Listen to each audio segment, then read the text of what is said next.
should let me love you forever, forever. I wanna love you.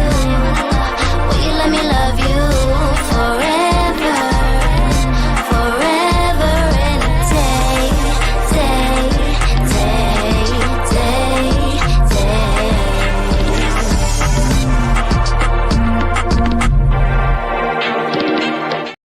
Hello. Wait, let me fix my count there. Welcome to TMW Online, the Melanated Way. I'm Linda. That's Abby. We are here on a special Wednesday because we didn't have a Monday show. Life happens and people got to travel and live life and all the things. Right, Abby? That's right. But we're here to come back to 90 Day because it's my favorite thing and I will never shut up talking about it. Facts. Hey, Ray Della. Hey, girl. Hey. Yes. So we are covering 90 Day Fiance the Other Way, season 7, episode 16. And I want to say it's Crikey. That's the proper way to say it, even though it looks like Crikey. It's Crikey. Crikey. Yeah, see. The Australian in me. This episode, overall thoughts. Even though it felt very slow, there were a lot of things happening that are worth conversations, especially in Greta's small section. 100%. This episode of TMW Online is dedicated, in my opinion, to Greta and Greta only. Greta girl, listen, we can all learn so much from you standing 10 toes down and deep in your convictions.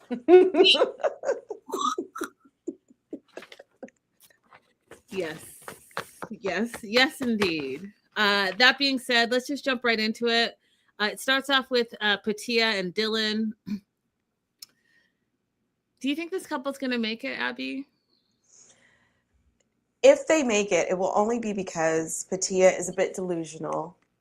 Because Dylan is saying everything that he could say to make her run away, and she's not running away, in my opinion. Yeah. I feel like Dylan is low vibes. He's giving me low vibrations. He's giving me no effort. And he's giving me like, I'm just going to do what I've always done. And hopefully because you're older, you're not wiser and you're just going to go with the flow. And I'm not a fan of it. But yeah. Well, his friend said something very interesting that I think applies as well. He said that he's just has a hard time changing anything. He won't even change his food. So you know how people say, like, when you've been traumatized, you might be inclined to go back to the person who caused the trauma because your nervous system just goes back to what it knows. It just like, it sees that as a known rather than searching for something new, even though the new could be better.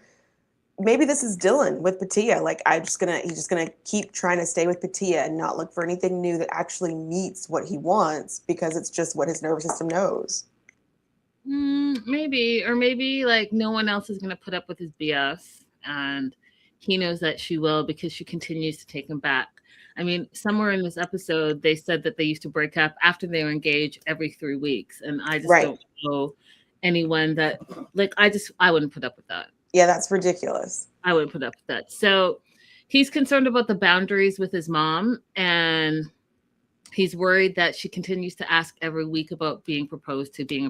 And women, ladies, friends, girlies, if you have to beg your dude to marry you, that might not be your dude. Like, no, just no. So he's going to go to the jewelry store. And I thought, okay, he's going to go to the jewelry store. He's going to find a ring for her. They're going to have a fresh start. But no, Abby. The old ring from 12 years ago that he took back from her, he's just going to get it polished and shined up. Here you go. Get it back right here. No. I just, no. So same ring he's going to give back to her. Friend thinks that, maybe you want to look at other rings, which is what I'm thinking. Maybe just take the diamond out, put it in a different setting. That way you're not spending more money if that's your issue. But I know it's not your issue because you own a bunch of properties. You're just being low vibes. You're being low vibrational and giving this no effort. And I just don't appreciate it. And I think that no. Can you get into Patia's mind here? I'm having a hard time understanding her perspective. Why repeatedly ask for this ring? So, Abby, I think this is what it is. And live chat, let me know what you think. And if you're watching the replay, let me know what you think. But I think oftentimes as women, we stay with the devil we know. And we are like, we've put so much time and effort into this situation. You know that person's ins and outs, and it might not be perfect, but because you feel like you've invested so much time, you're going to stay with it.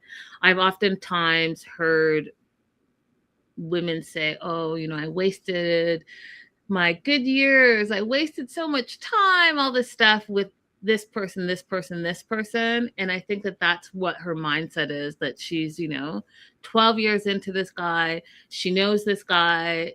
She thinks she loves this guy for whatever reason. So to having to start fresh, that's hard. That's the harder thing to do. And so I think that that's what it is, Abby. That's what I think it is. So what's the difference, do you think, in her mind between she's living there with him versus she's wearing a ring from him? She's already moved down there.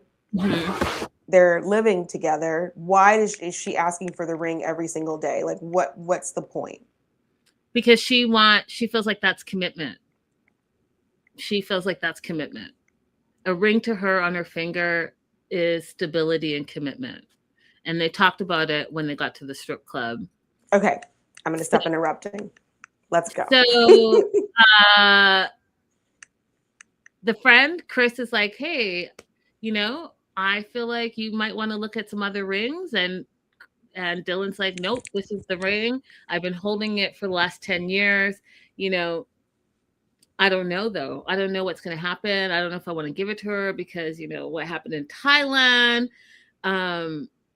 She was wishy-washy and she felt like I wasn't giving her enough money. She couldn't live the simple life. He believes that she only cares about the fast-paced lifestyle, quick money, stripping, and just being in that lifestyle and spending.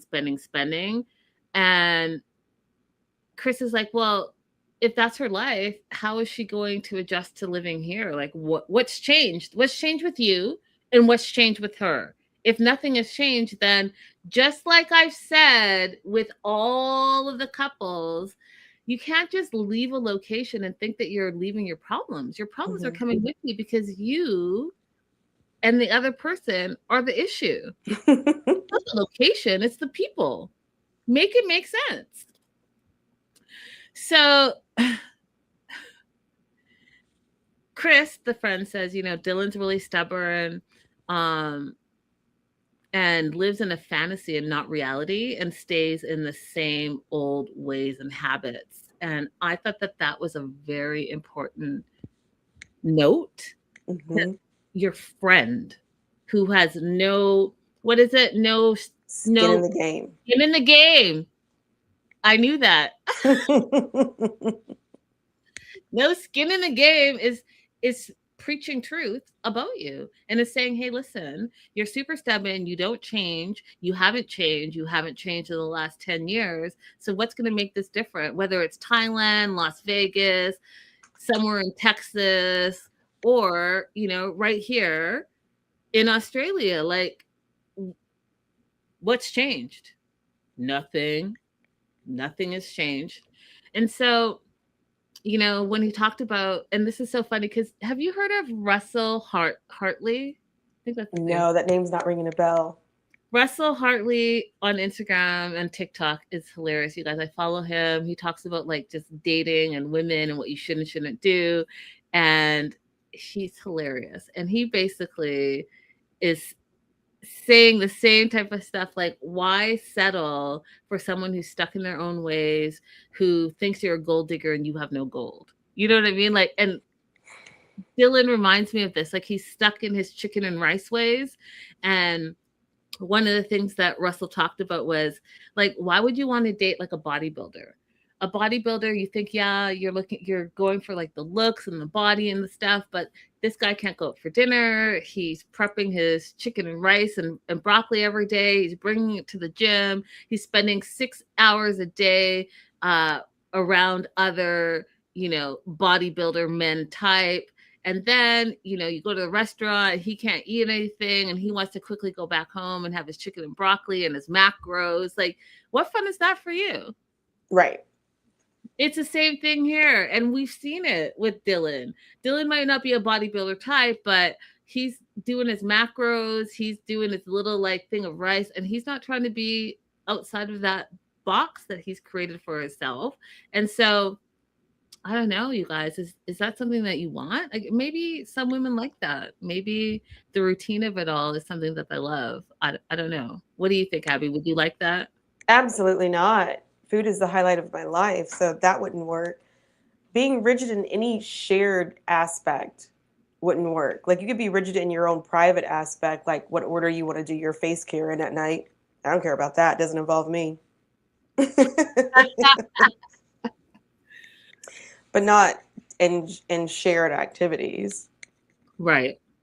So they go to a strip club, and Patia's super happy about it because she's been there for a couple of weeks. She finds it boring. Everything closes too early for her. 10 o'clock is not her vibe. And so she feels like she's in her element. And she's like, being at a strip club is like my second home. She was stripping for at least 37 years, which, you guys, is amazing. Mm-hmm. And Dylan's like super happy that she's not in the business anymore.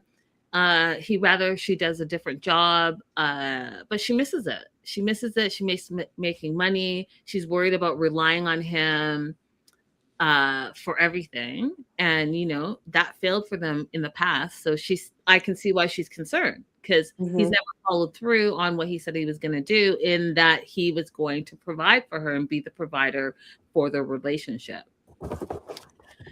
He blames her. He says, you shop excessively online and your excessive spending has put you in debt. And that is why, one of the reasons why I took back the ring, why you feel like this simple lifestyle is not enough. And she's asked him in previous episodes to pay off her debt, and he's not really trying to feel that. She wants him to sell one of his properties to do so. And I guess she came to the conclusion that if you're not going to do that, then let me go home to America for 6 months and let me dance this debt off. But guess what? He doesn't like that either. Mm-hmm. So he doesn't want to pay it, but doesn't want her to go home and pay it. And then is using her logic against her and saying, hey, you know what? The fact that you want me to marry you and you're forcing this ring on me, and now you want to go back to the US, just shows me that you're not committed to this relationship. Wait, what? Yeah. It's very important, you guys, to have these conversations about finance. They are clearly not on the same page about finance and spending and saving. And we've talked about it. Abby mentioned it. I mention it all the time. But when you talk about finance, you have to talk about your debts. If you are commingling and you're going to be commingling for life, then that person's debt is going to be your debt too, unless you guys discuss something different. But clearly, you all, Patia and Dylan, have not discussed who exactly is going to take on this debt. Patia thinks Dylan is part of the reason why she has this debt. And quite frankly, I don't think she's wrong. I do think she's wrong in the sense that, you spend a lot, you just put it on credit cards and you deal with it later. However, you did pack up your life 2 times now, which means you sold all your stuff. You weren't bringing income in. When you went to Thailand, you were hoping that he was going to provide for you because that's what he said he was going to do. And now you're in Australia, Tanzania. Is that where they are? Tasmania.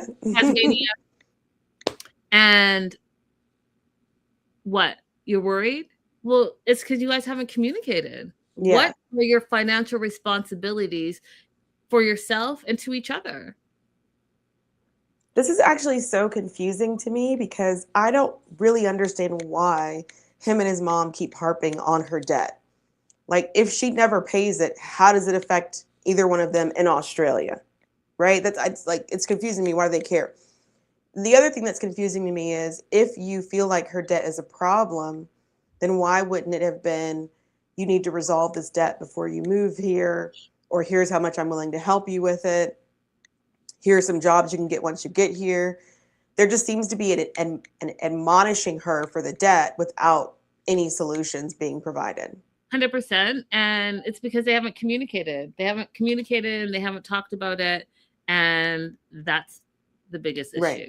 But the friend wins the episode. Chris and the other friend that we'll see later on with Chloe and Johnny, the friends win the episodes. They're talking so much sense and asking the best questions. Chris asked during the short segment that we saw him in talking to Dylan, such good questions. Mm-hmm.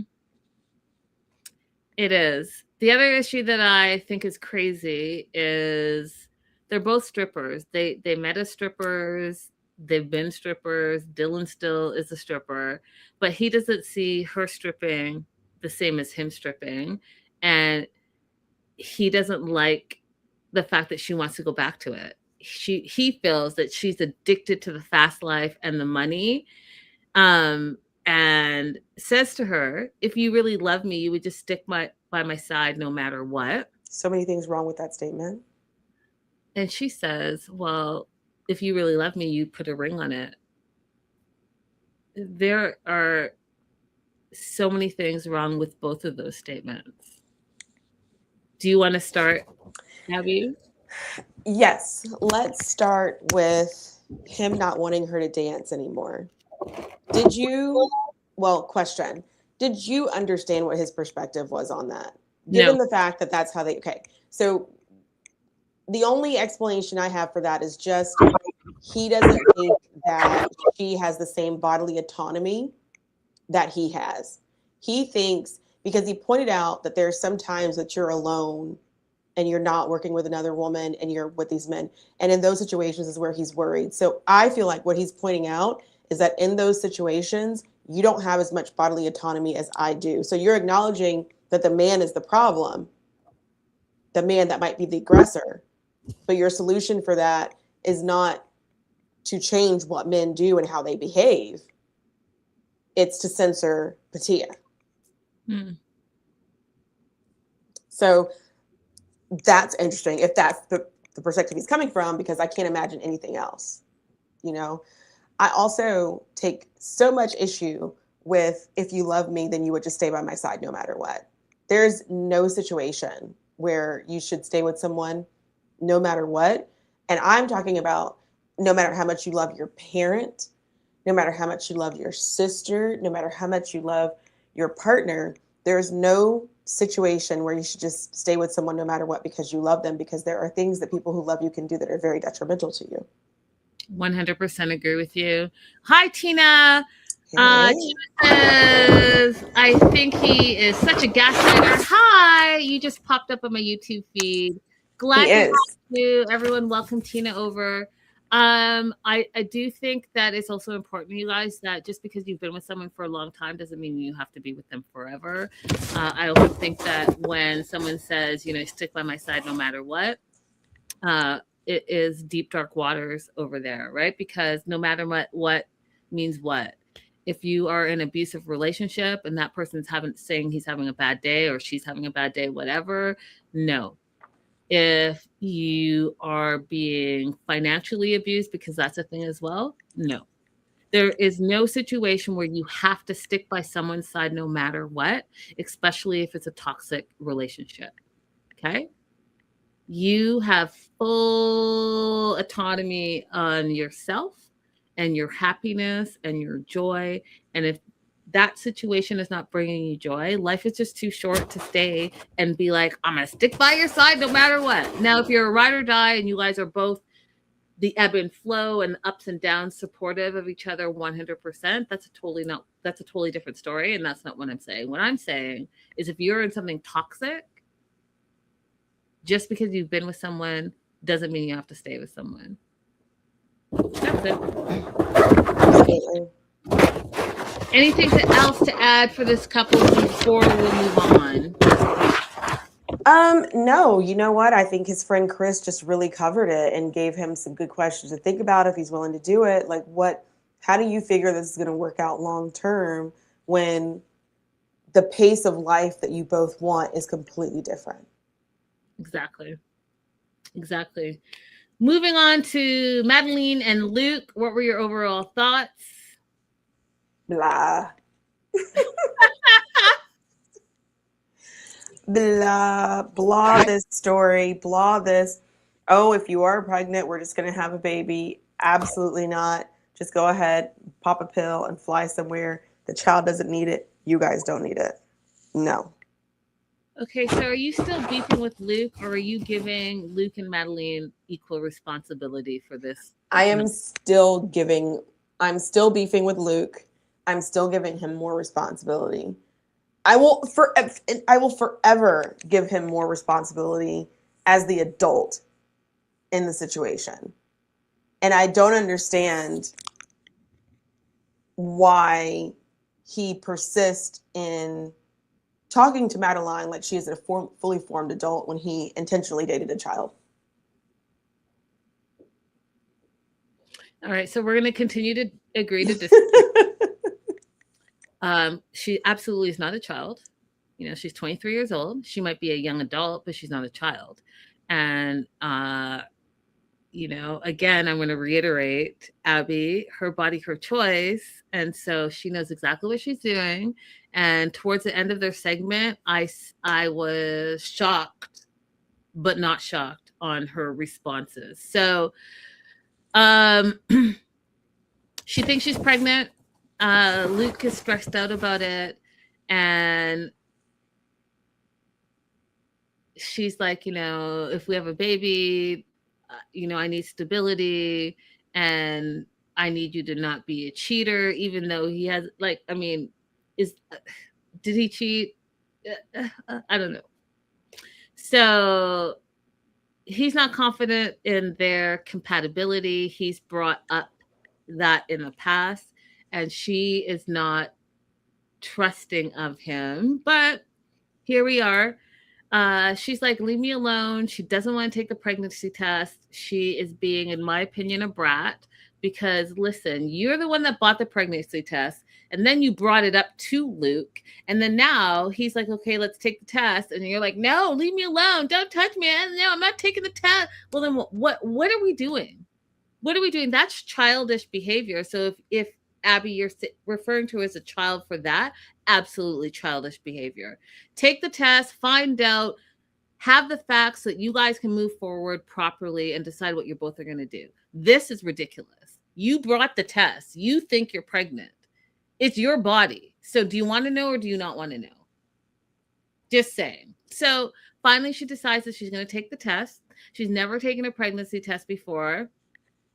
And so she's freaking out, which, you know, is normal because they're not in a good place in their relationship. I don't even know if they should be in a relationship. She takes the test. She comes back to the bedroom and says, you know, to him, what do you want it to be? And I thought he had a very grown-up response. He's like, you know, now doesn't seem like the best time for us to have a baby, but you know, I love you. And so whether it's now or 5 years from now, I think you would be a great mom. Excellent answer. Even though Abby is rolling her eyes for someone who has been immature for a lot of this. That's an excellent answer. He's maybe not the best person, but for this situation, that answer was appropriate in my opinion. She shows it to him. It's one line. I was even confused. I was like, what does that mean? Right. But then I remember a doctor somewhere online said it's very rare that you're going to get a false positive. If you get a positive on a pregnancy test, you're probably pregnant. So it's the false negatives that are the ones that are the ones that are like, oh, you thought you were, but you are. That's truth. So they have one line. One line means negative. They both have like a sigh of relief, right? Because, you know, their relationship is not stable. And so bringing a baby into this chaotic mess would have been a mess. Luke goes on to say, I love you and I want this relationship to work. And Madeline says, I love you too, but I don't trust you and I'm really scared. What? He goes on to say that he's going to try to make her happy. She's like, well, what about the conversation we had today? You don't want to share the company that we started together. And, to you, it's all about the money. But then she says in the same episode that to her, it's about the money as well, because she doesn't know if they're going to work out long term. And she wants to make sure that her name is on all the paperwork so that if they separate, she's going to get something out of it. So, you guys, I just think that they're equally responsible for the toxicity of this relationship. They are equally responsible.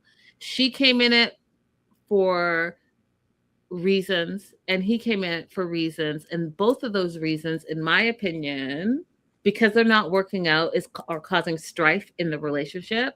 But they're both equally wrong. You can't one be wrong and another be wrong and think, ooh, we're going to get a plus. Negative and negative does not make positive. Period. Not in this situation, yeah. Well, I was thinking as we read this, or as I was watching this, I don't recall seeing any happy moments between Madeline and Luke at all.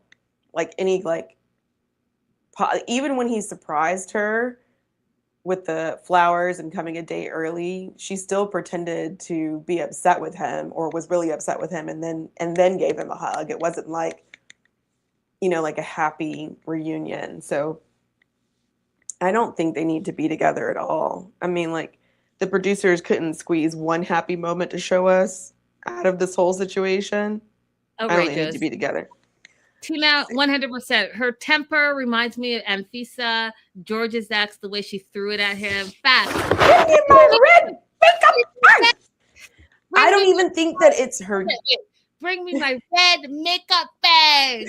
Something like that. I don't even think it's her temper, Tina, to be honest. I think this is just the way that Madeline communicates. I don't think that she has a different form of communication, or otherwise, wouldn't we have seen it at this point?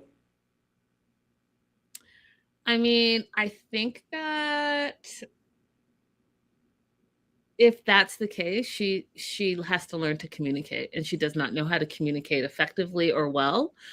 She even says that she realizes that she's difficult, but loves everything. This is what she said. She loves everything that Luke does for her. Mm-hmm. Not Luke, I love you as a person. Not Luke, you are so amazing as an individual. None of that. I love everything you do for me. And that is my point, Abby. That is my point. Oh, no, we agree on that. No. Do we? We do, because remember I said that I think that for someone her age coming into this relationship, she was 18 or 19 when they got together, with her background, I don't think that she is capable of searching for a partner for love. I think that she's going to always be in a survival mode. Does this fit me being able to survive in the future? That's the way that she's going to make this partnership. It might even be the way that she makes her platonic relationships, because when you've been on your own from 14 years old, you're not looking for companionship. You're looking for, what can somebody do for me?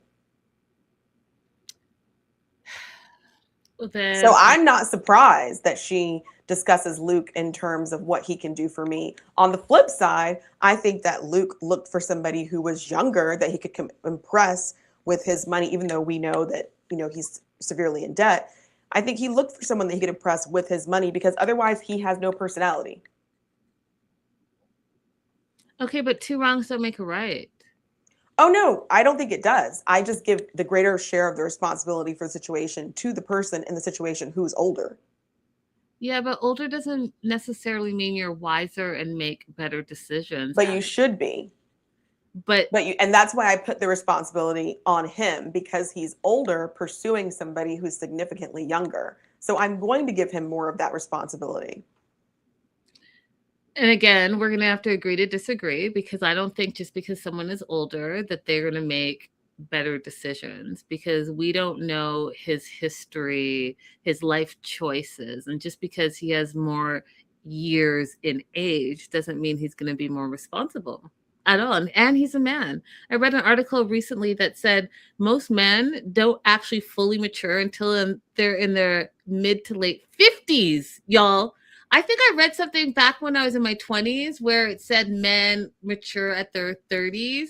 That study clearly is gone, because now it's mid to older 50s. So damn near death. So, like, okay. But I will say this, and I'll continue to say this, they are both equally wrong. I think they both need to go to therapy and figure out who they are as individuals, because I don't think either of them know really who they are. And if it's true what Abby's saying, like Madeline is, even in platonic relationships, looking for what she can get out of someone, that is a terrible friend and terrible partner to have in your life. What can you get out of them rather than what are you bringing to the table for yourself? And can you survive and be a wonderful, lovely person for yourself? Yeah. But it's just like Maslow's hierarchy. If your basic needs are not met, then you're not able to look at relationships in a different way. Are her basic needs at 23 not met? She is in some pageantry stuff. She was looking at buying her own condo. She drives a BMW. She has 2 like foo-foo dogs. She has a business at this point of where we are in the season. So she's not struggling anymore. So yeah, but you know how you meet people? She can go ahead and work on herself. What did you just say? Do you know that it is a thing in like perimenopause and menopause that you just will just randomly choke on your own spit? No. It's like, it's a thing. So like your mouth starts getting drier, your saliva ducts aren't producing as much saliva, and then like you'll have a random flush that just happens in your mouth and you just like choke on your own spit. It is the weirdest, most embarrassing, maybe not most embarrassing because you're also pissing on yourself sometimes, but like it is one of the more embarrassing parts of perimenopause because nobody tells you about it. It just starts happening and you're like, what the fuck just happened? Can I tell you, I talked to my really good friend Sarah, I think it was last week, and she was telling me, like, first of all, like this whole perimenopause and menopause situation, you guys, like, we all need to be talking about it more because the things that she was telling me are just, they just sound terrible. They sound absolutely terrible. And it's terrible. I just think as women, we go through so much and we are so strong. And I guess I'm just not looking forward to it because the things I'm hearing, it just sounds terrible. It just sounds terrible. She told me like she can't sleep at night. She's waking up every like few hours to go to the restroom. She said like she's like itchy all of a sudden for no reason. Like all these things just sound absolutely bonkers. Yeah. It's bonkers. And like because women don't talk about it very much, you'll just be thinking, oh, Tina knows. You'll just be thinking like, am I having problems with like anxiety? Am I having like some psychosomatic issues? No, it's all just menopause.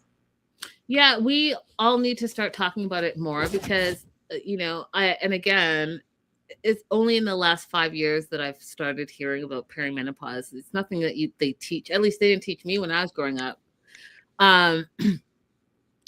No. Sorry, but I cut you off. You were talking about Madeline and Luke. She has all of her needs provided now. They just need to go to therapy. This is a toxic relationship, and I think that both of them need to go to therapy and work on themselves rather than forcing this relationship to be something that's not. I think they need to split up. They can go to individual therapy. I don't think that they need couples therapy. I think they need to be alone. And again, individual therapy is what I'm talking about. Oh, okay. Go and work on yourself individually, separately, because both of you, in my opinion, are not bringing the proper things to a relationship.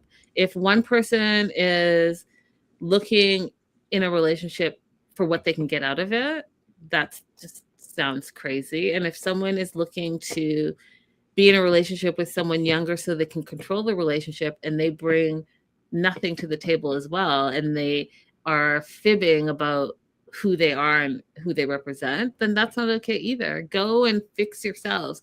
Go and work on your financial stuff, go and work on your emotional stuff, go and work on this gaslighting on both parts, go and work on your communication, and it will just be better for everyone all the way around. Yeah. That being said, do you have anything to add to this couple, or are we going to move on to the next couple? Well, I had a thought also as I was watching it, which is something that I've seen with my own clients from time to time. I think that when you don't like your partner, like you're with your partner for, like you think you're in love, right? But technically you don't like them. You don't like the way they sleep. You don't like the way they walk. You don't like the way they talk. Everything is worse in the relationship because you actually don't like that person. You've just somehow convinced yourself to stay with them. I see it because sometimes I see green card marriages. And listen, it's not for everybody. It's a lot of work to stay in that marriage long enough to get your green card, especially if it's somebody who's like farting and burping all the time and they're just like annoying, or they say annoying things. Like, it is a lot of work. It's not for everybody. So I was also thinking along the lines of maybe she just doesn't like him anymore. Like, at one point in time, she did like him, but now she doesn't like him. And so now everything he does is annoying. And that's why we get this argument about everything. That could be true. That could be true. You know, I laugh and I think of you, Abby, often because the realization, and it's funny because I think that anyone that knows me knows it to be true, but you really like put it very clear and concise when you're like, you know, Linda, when you just don't like someone, you don't believe anything that they say. And I have that as I go in my day life, I realize that 100%. That is so true about me, you guys. If we've cut, and I'm Canadian, I like everyone. But if I actually don't like you, then yeah, I don't believe anything that you're saying. And I don't know where like it's like this. It's like a misfire.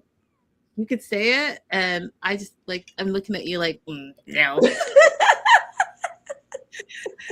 So, anyways, I find that to be super funny because I'm starting to notice it more and more. As I go through my day-to-day life, I'm like, oh yeah, Right. You're like, I don't believe this person. Oh, turns out I just don't like them.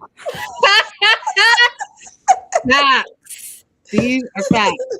And it's not often, you guys, because I really do love everyone, but there are some people that I'm just like, no, immediately no. And I told you guys, like, my gut is really like God speaking to me, and I trust it 100%. But yeah, so it's true. It's true. Silver, we got to talk about HRT. Your friend is saying HRT was a game changer for her. We'll have some more conversations about that. I don't know what HRT is, but I do know that Sarah said, hormone replacement therapy. Yeah. Sarah said also the estrogen shots or whatever really helped her. But the natural, there's like natural and not natural. I don't know, you guys. Maybe we'll get some experts on and we'll have like a whole show on this. That being said, we're moving on to Johnny and Chloe. Overall thoughts on their segment. You know, I actually do have one interesting thought about this. Okay. She's repeatedly saying the easiest way, we all know how this ends, but let's just go with me. She repeatedly says the easiest way for me to stay here is for us to just get married. She says it to Johnny, says it to her friends, says it to the camera. And at no point in time would somebody equate this to a green card marriage. But that's what you're always accusing everybody else of. Not you, Linda, like you, the viewer, you Americans mostly. You Americans are constantly claiming that somebody is just doing something for a green card. But here we have Chloe openly admitting the easiest way for her to stay in Aruba is just to get married. And that's the same thing that I'm pretty sure people in her family would be against if it came to somebody coming to the United States. 1000%. And why do you think no one is saying that, Abby? Why? Why? Why, live chat? Why? I mean, I know the answer. Do you? Just saying.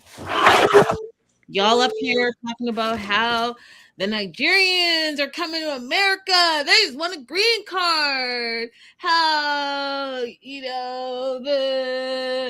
the Moroccans are coming to America. They just want a green card. How, I don't know, whatever. All of it.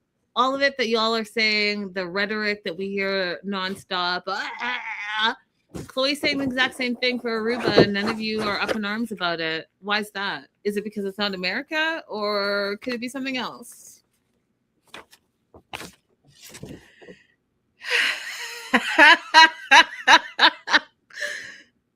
God. Okay. No TED Talks today, you guys. I'm really being like chill because I could go off, but I'm really not doing it. Really not doing it today. Chloe and Johnny are at the beach and they're processing the fact that, they need to get married for her to stay there. And Chloe's talking about her best friend, Maria, her best friend in Aruba, Maria. They want to have a meatball night, and meatball night is just really a girly fun night out where they go drinking and they chit chat and they beat meatballs.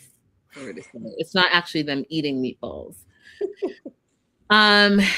Johnny thinks that he's going to be a part of this dinner and drinks thing, and is like, are you making sure that you're only going to have one drink? And she's like, yeah, no, you're not invited, and I can't really promise it's going to be one drink. And he's worried about that because when she gets together with Maria, they quote unquote go all out. And he's worried that she's going to be in vacation mode because, every time she's come there, it's been a vacation. And I also told you guys for years now, you can't just be like, hey, I'm marrying Vacay Bae and you know nothing about that person. Vacay Bae is Vacay Bae. Everything is great when you're on vacation. You're on holiday for 2 days, 3 days, 1 week, 2 weeks. Everything is roses and sunshines and ponies and unicorns. You definitely need to go and spend time at that. Listen, you guys, without getting too much into my business, I'm going to tell you something. I'm going to tell you something. Ladies, come closer. Come closer. Okay, listen. If you're a single individual and you're in these dating streets, please make sure that before you commit to anything crazy with the person that you're dating, that you go to their house. You know where they live. You've walked around their house, their apartment, their friggin' basement suite, whatever it is, you make sure that you've done that. It will save you a lot of time and energy. Okay? Mm-hmm. Yeah. And if for some reason you haven't been to that person's house, then you should not move forward. And my personal rule is if I haven't come to your house, you can't come to my house. That's my rule. Mm-hmm. Take that information and run with it, because I promise you, I, Linda, the guru, will have saved you so much time and energy and heartbreak. Here's my first Chloe Johnny question for you. Why does he care how much she drinks when she goes out for this night? Because she doesn't have any responsibilities right now. It's like she doesn't have a job she needs to get up for, not a child to take care of. Why does he care if she goes out and has a fun night with her friend Maria? Well, I can tell you why. It's because, and Chloe tells us in this episode, her mom cut her off financially. And so and she's used to, like she said, no more dinner every night, because they paid thousands and thousands of dollars of going out and partying on her mom's dime. So he's worried that, are you going to go out and just have one drink? Because I can't afford for you to have more drinks and eating out like this. So it's financial. It's financial. Okay. Because I was like, what does he care if she goes out and has a couple drinks? Why one drink? But okay, financial. So he's paying for her to go out with Maria. Got it. He's like, I want you to rein it in on how much you spend. Got it. That's right, Okay. because he can't afford it. So she's meeting with Maria and I think it's Camellia, and is catching them up on all things, her relationship, her finances, her all the things. And that's where she talks to her friends about, she can't go out every single night and party like she was previously every time she came to Aruba because her mom has cut her off. And here's the funny thing, you guys. The mom has cut her off for her to like be gallivanting and doing all the things that she wants to do with no idea of what costs what. But she's still on her mom's phone plan. Girl, can you just say that you are on an Aruba tryst? Have all the fun and then call it a day. Can you not say you're moving to Aruba and you're marrying Johnny the Pirate, who I'm finding in this episode apparently is a serial cheater. I mean, there's no proof of it yet, but this is what the friends are saying. And your friends, again, my new saying, because now I know how to say it, is your friends have no skin in the game. They just protect you and love you. So if they're telling you while you're away for the last year, he's been cheating every single week, what do you want to do? What you want to marry who for what? Yes, Tina, girl, grow up. Grow up. Okay, so they've been together for a year. Friends that still think that she's in a honeymoon phase because a lot of that year was long distance. Chloe wants to figure out what the easiest way to be legal is, and the easiest way for her to be legal in Aruba is to get married, and she wants to do that. And her friends think that's the worst idea ever. Because you know what? You're going to find out about a random girl every single week. They bring up Clubhouse and other examples where he has allegedly cheated on her. And so for you, Abby, the attorney, I wanted to ask you from a legal perspective, let's say she does get married and she finds out within the first 3 to 6 months that there's been infidelity. What does that look like? Can there be an annulment? What does that look like? Oh, here in the US, you could ask for an annulment. In Aruba, I really don't know. Because I'm not familiar with the Dutch system at all. So I don't know what their requirements would be. She would most likely be looking at just getting a regular divorce, though. Because annulment there's an element of, okay, you had to be defrauded, or there has to be some kind of breach of contract, something like that. Typically, infidelity doesn't really meet that standard unless it's combined with something else. Oh. But you can at least you can ask for one, and the judge will decide whether or not to give it to you. But I mean, considering that her main driving factor for wanting to get married right now is just for residency purposes, it's just not a good idea. But we knew that from the beginning. We knew from the beginning, look, Chloe's just about to have a little Aruba adventure. Great. If she just comes out of it without a baby, that's fine, right? Don't want her to come out with a heartbreak, but I don't think anybody predicted that this was going to be a long-lasting situation. And I'm glad that she has met some people who she calls friends who are being honest with her about that. 100%. Silver Lining is asking, what does she do all day? She says she doesn't cook or clean. She doesn't work or have a car. Does she just spy on his boat all day? Maybe she's sitting back writing some mean raps like Cardi B, who also says she don't cook, she don't clean. But let me tell you how I got this ring. Y'all are wild. I don't know what she does all day. I mean, I do know she sits in the trees and spies on her pirate boyfriend. Raspberry is there in the island and has never heard of annulment of marriage in the islands. So that's really good to know. I mean, I guess the other problem is one of the stereotypes about the islands, and I don't know if this is rude to say, but one of the stereotypes is that the men are generally not faithful. I mean, that goes across like, Jamaica, Dominican Republic, the Bahamas. Like, when we hear about these situations, these men usually have like their main family and then their other family, and it's just really, really, really common. Yeah, I want to say, yeah, that is something that we hear often, but I do want to tell you this, that a lot of men cheat. And I don't care if you're just like Caribbean area or else, a lot of men just cheat. Do you know that? I will say that I'm so fascinated by how many men who are in relationships cheat. It's wild. Like, you could just not be in that relationship. It's weird to me. You could, or you could be honest. But I've had men tell me when we have that conversation here, it's like pretty common to be polyamorous, have like multiple partners, but these people still choose to cheat.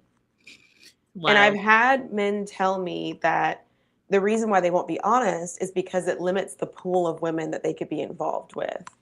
So, like, even though there's women here who are completely okay with it, you still want to have a bigger pool of women that are available to you, so you still lie. It's disgusting. It's disgusting. Disgusting behavior.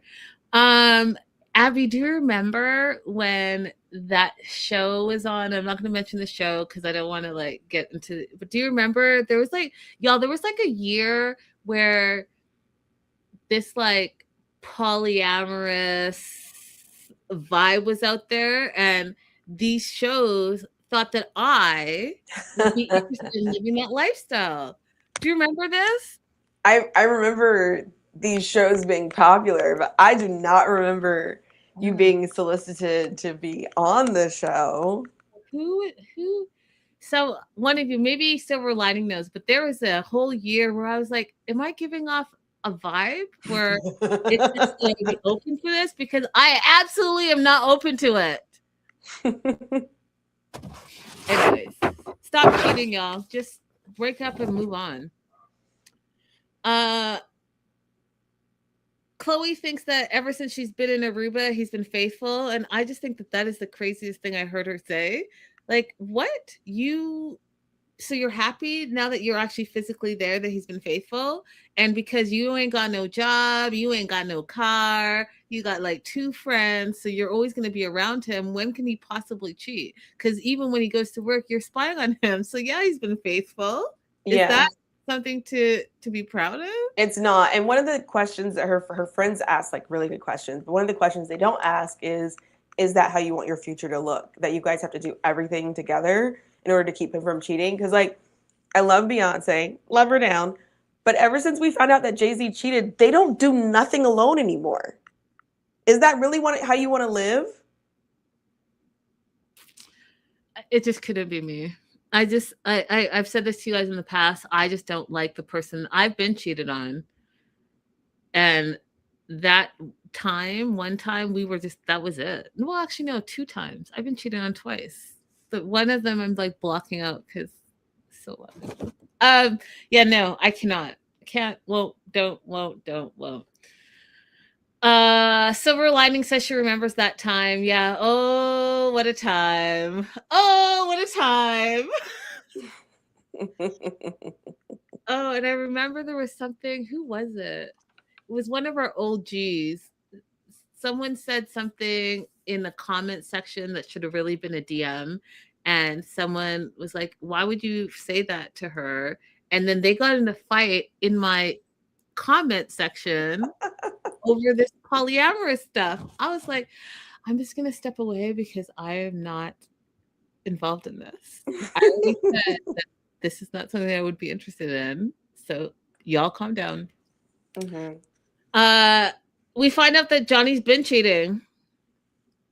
Been cheating according to her 2 besties in Aruba.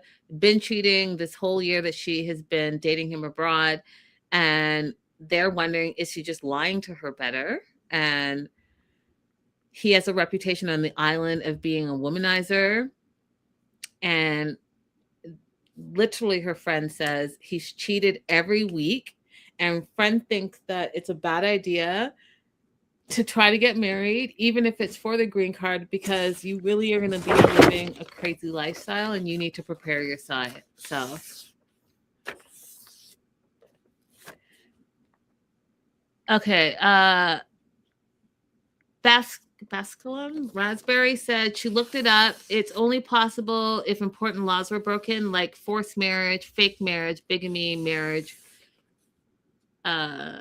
with relatives. Oh, whoa. So I guess you can only get an annulment on the island if it was like some legal Yeah, law not was because somebody cheated on you not because afterwards. someone cheated on you. And that's interesting that you have to petition in the case of bigamy. Here, if bigamy is discovered, your marriage is just void. You don't have to file for divorce or annulment or anything. The marriage is just void. So if you get married to someone here and you find out that they were married to someone like in their home country, this is how I see it happen a lot. The person from the home country may think that they have a legitimate and legal divorce, but if USCIS, which is our immigration authority, determines that it was not a actual legal divorce, then that person can be found to be committing bigamy, and the marriage that they had here in the US is void. So that's why I always tell people, if you're here in the United States and you were previously married to a spouse out of the country, get divorced here in the US, because USCIS is not going to question your divorce documents from here, but they will question your divorce documents from home. They'll question the authenticity of them. They'll question if they went through the right channels, especially if you are from a country that has a government that's had some trouble in the past few years, like some difficulty with organization, maybe reorganization, civil war, because the documents that you provide as evidence of your divorce may not be standard. They may be very different documents depending on who like not having an actual process to get the divorce done. And so then USCIS will say, we have these 5 different documents that all purport to be divorces. They're all different. We're accepting none of them. Gotcha. Good to know, you guys. Legal facts for America. Mm-hmm. Do you want to add anything else to them before we move on to the last but not least couple? No, let's dive into Greta. Greta is a G. Greta's a G. Greta, again, this episode is dedicated to you. Way to stand your ground. Way to stand your ground and not be manipulated. And let me tell you something, you guys. I did not. This is segment right here. This is the one that is forcing a TED Talk. Okay. Because what you're not about to do is gaslight this girl who is educated. She might be like, soft-spoken, but she's not stupid. Okay. And what you all are doing, gaslighting her and making her think she's crazy and friggin' sleep deprived, that is not, listen, y'all, listen. Okay. Never, and I mean never, and people say never, I'm saying never let anyone gaslight you into doing something you don't want to do because they're trying to convince you and manipulate you to do what they want you to do. Don't do it. If you are firm in what you want to do, stick to that, and don't let any crazy person tell you crazy stupid shit, because they're manipulating and gaslighting you. The simple fact that I'm jumping ahead, but I'll come back to it. The simple fact that Mark, the dad, who she respects, who I respect because he's an elder, the simple fact that he looked her in her face and said to her that she is sleep deprived. And okay, what is he? Sleep deprived and has only been there for 4 days, so she's not making proper choices for her life, blew my mind. So you're trying to tell me this woman who spent at least 4 years in her undergrad, another few years getting her law degree, and then another at least maybe year studying for the bar, she doesn't know how to make wise decisions for herself, and that because she flew to the UK to give her long distance boyfriend an opportunity to see that what she was feeling over the last 6 months to a year, if that was true enough, and she realized quickly that, you know what, yes, that is how I'm feeling. I do not love this man, and I want to pursue my education and my career and my lifestyle. For him to then get his dad to come and talk to her and tell her to her face and in her eyes that she's sleep deprived and that's why she's making this decision, blew my mind. It blew my mind. It blew, you know, the audacity of that statement. Do you know the gaslighting of that statement to say to a woman, oh, you just, you know what, you need a little bit more sleep? Everything that he said from top to bottom was problematic. Everything he said and didn't say, because he didn't ever ask how she was doing or how she was feeling. So fuck, like, just who cares about her? Like, you say you care about her, just like your son says he cared about her, but neither one of you was showing it. So now we know where Matthew got it from. 100%. Okay? 100%. You didn't ask anything about how she was doing, how she was feeling, and then immediately launched into, you broke his heart. You broke his heart. He loved you. You are thinking of yourself. Okay. And Greta handled this so nicely, because she could have been evil with it. She could have been, who else am I supposed to be thinking about during this time? 100%. And you know what? Here's the other thing. You know, oftentimes as women, we take on all the things because we don't want to upset the other person. So we're taking on the blame, we're taking on the shame, we're taking on all the stuff. And this is what Greta's doing. In order to even make Mark the dad feel comfortable, she puts all the blame on herself. Like, what? You know, what? Okay. Greta's spiraling after ending her engagement with Matthew. She said she's filled with sadness and she feels bad that she broke a promise, because engagement is a promise. That goes to show you what type of lovely individual she is, because who thinks that way, right? Like, yeah, you broke up the promise, but you also saved yourself.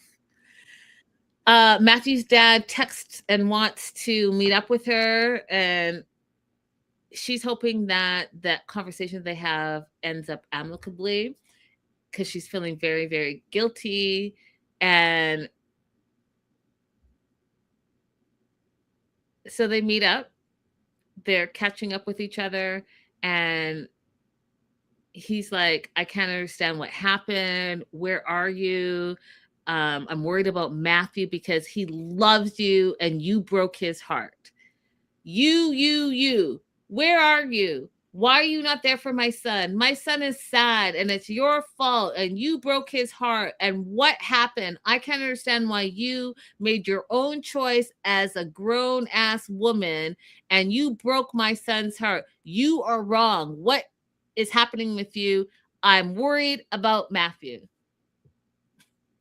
So this is the same family that welcomed her with open arms and loved on her. Because it sounds to me like that was all like frou BS, and the toxic family that she left, that she grew up with, at least they were toxic to her face, so she knew what she was dealing with. So you loved her today, you loved her yesterday, but you don't love her tomorrow.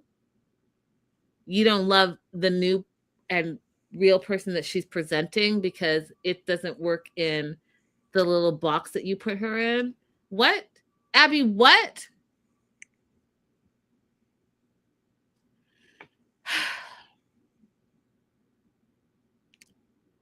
So she's struggling, right? So Mark did all this pointing and blaming, and that's why she's struggling. She doesn't want to hurt Matthew. She doesn't want to hurt the dad. And she says, you know, I did love him so much. And that was then, but she doesn't feel like she's in love with him now. And then here is where I was just like, what year are we in? Like, I know that we're in like upside down world right now, you guys, but we can't let people. Here's my note. Don't mix up empathy with manipulation. Okay, because it can look like they're being empathetic, but they're just manipulating you. Because when he said that Greta has forgot how to live because she's been studying, you all should be appalled. So you're basically saying that because she decided that she doesn't want to just be a housewife and mom, and there's nothing wrong with that if that's your choice, but she decided for herself that that's not what she wants to do. She wanted to further her education and did further her education and became a lawyer, passed the bar, the whole 9 yards. And so she decided that she wants to continue to pursue that. The dad then says, you forgot how to live because you've been studying and educating yourself. He expected her to go, woe is me.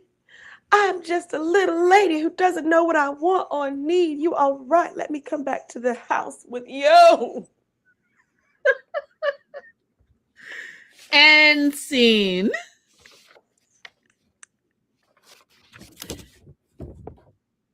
How does this even work out in their minds? In their minds, he says, oh, you forgot how to live and you've not slept properly. And she says, you know what? You're right. Let me come back to the house. Like, in their minds, does that then create a good relationship?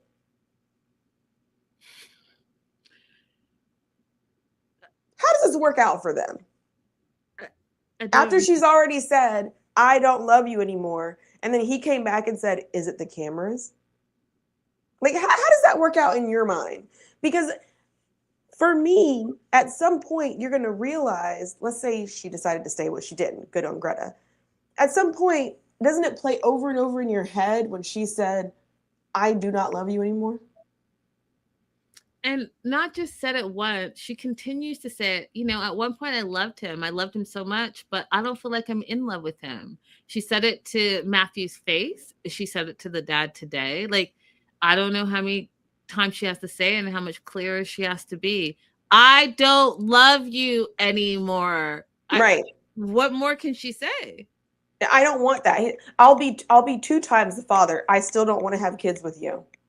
What else how many times does she need to say in their face, I don't, oh my God, that thing that I told you earlier applies here. You guys know who Shara is? Who? Shara, she gives out like the dating advice. And somebody asked her one day how to get their ex back. And she was like, so your ex. Oh yeah, you told me this. Your ex threw you in the trash. Greta, she's throwing Matt in the trash, right? Put him out to the curb. The trash people came and collected him. Drove him all the way to the landfill.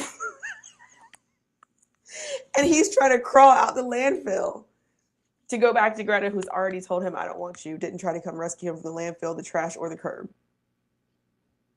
Makes no sense. Makes no sense. So Greta tells Mark, the dad, you know, I respect Matthew. I want him to be happy. I don't love him. I'm not in love with him anymore. And the dad says, like I said at the top of this, you just traveled halfway across the world. You've probably not slept properly.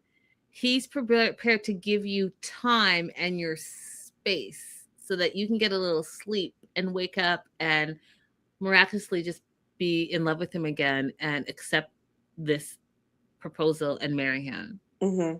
Truly. He's willing to give you time and space, but not space in that room to put your things away. The dad goes on to say it's been 4 days. It hasn't been given enough chance to go any further. And this is where I'm going to reiterate to everyone, do not mix up manipulation and empathy. They are completely separate things, but they can look similar. This is manipulation because nowhere in here, like Abby said, did Mark say, how are you doing? You know, we care about you. How can we be there for you? How can we support you? How did you come to this decision? Okay, we'll respect this decision. And how can we consciously uncouple? But again, Greta, all the props to you because she said, you know what? I know that Matthew is not my person.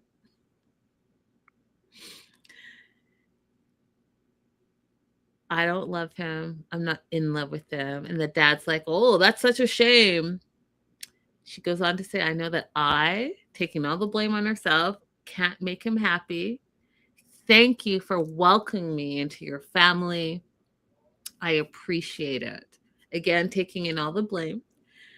The dad, just like Matthew, says, I realize that there's no hope for Matthew and Greta because she's rationalized and justified her choices in her mind. Such a weird statement because where else would she make her choices? Where else would she make her decisions? She also said something that was really nice. She said, we're not evolving into people who are compatible with each other. That's a very nice thing to say instead of saying, your son was not providing me with any kind of assurances and making me feel comfortable in the place where we were. Tina says she's lucky there were cameras, or she might be locked up in the basement somewhere. I mean, based on the way that they're acting. Facts. Heck yeah. But facts. We are just full of F-bombs today. Sorry, guys. Listen, because it's so outrageous. What year are we living in? Right. Raspberry. How dare she use her mind as a woman? How That dare part. she? How dare she? How dare she? Dare I say that I have been using my brain a little bit too much lately, and that is the reason why I have not been able to care for the children. And cut. How dare she be rational and justified? What? Joslo. Oh, Lord. Not a woman being rational and justified. Oh, How dare she? I may be coming down with a little bit of hysteria. Hysteria. Oh, no. Let me quickly tend to my oven. I wonder if by the time we get to the tell-all, will there have been any introspection on his part or the part of the family members? Or are they still going to come in like doubling down on the things they've done? Because for me, it's so clear that they're wrong. But for so many other people, when I'm like reading Reddit threads or even people reacting to things that I've said, for so many people, just because he was soft-spoken, Greta's the one who's wrong, right? So I wonder, like, are they just going to feel justified in the way that they've behaved? Because I think their behavior is outrageous.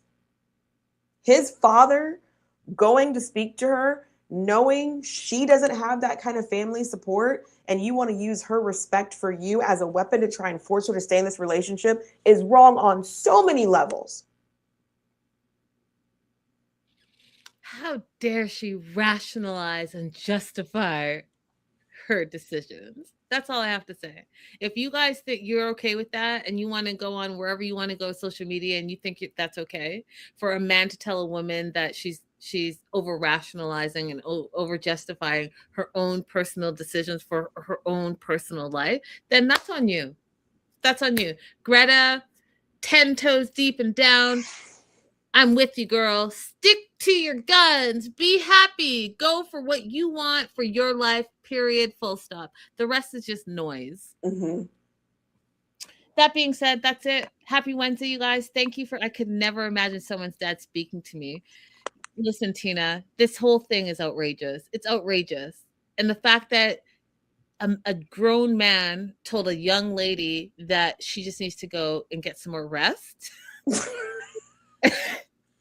It's outrageous. It's outrageous. Go sleep this off. Tomorrow you'll want to marry my son.